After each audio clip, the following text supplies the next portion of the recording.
From Nairobi to Conakry, women across Africa are demanding change in attitudes towards sexual harassment, fair wages, access to land, and equal opportunities for political leadership. But they're doing it in their own way, says Gwendolyn Michael, professor of anthropology and foreign service at Georgetown University and author of a book on African feminism. In the U.S., women often think feminism means I alone determine what's best for me.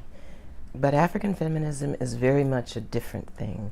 It's about how women interpret their interests and empowerment within the context of where they live and their cultural values. Feminism has historically had negative connotations on the African continent, says Shingirai Mutera, who teaches African feminist theory at Rhodes University in South Africa. Feminism, one, is considered to be a title that is given to middle-class people or people who are white. There's also an attachment to feminism that feminism is anti-men and anti-African cultural systems and anti-African traditional practices. So in that regard, there are many women who would hesitate to be identified as feminists. Advocating for women's rights on the basis of equality of the sexes can be intimidating for some men, but American University professor Kweku Nwama says it shouldn't be the case. And it starts with not being afraid of the word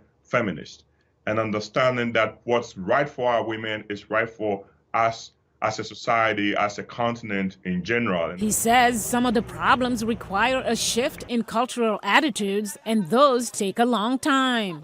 But some countries aren't waiting. Rwanda, for example, has the largest share of seats in parliament in the world held by women. Rwanda is a terrific example of what public policy can do to help women. They use quotas, and people say, well, quotas diminish the role of women. No, it doesn't. Then on the other end of the spectrum, you see countries like Tanzania, where the government says you can't go to school if you're pregnant. Dr. Michael says things are evolving on the continent. I'd say beginning about 20 years ago, I began doing a lot of, having a lot of conversations with ordinary women who had been supporting various movements, for example, in South African ANC women. And what was fascinating is that these women used to say, I can't talk about feminism until we deal with getting rid of apartheid. Now what we're seeing is that these women are parliamentarians all across the country. They are trying to get land laws changed. People like Kenya's environmental political activist Wangari Maathai and South Africa's anti-apartheid activist Winnie Mandela are seen as great feminist inspirations for Mutero.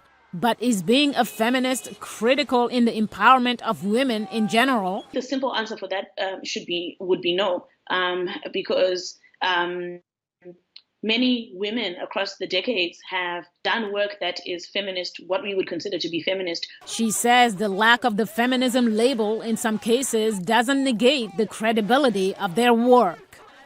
Mariama Diallo, VOA News, Washington.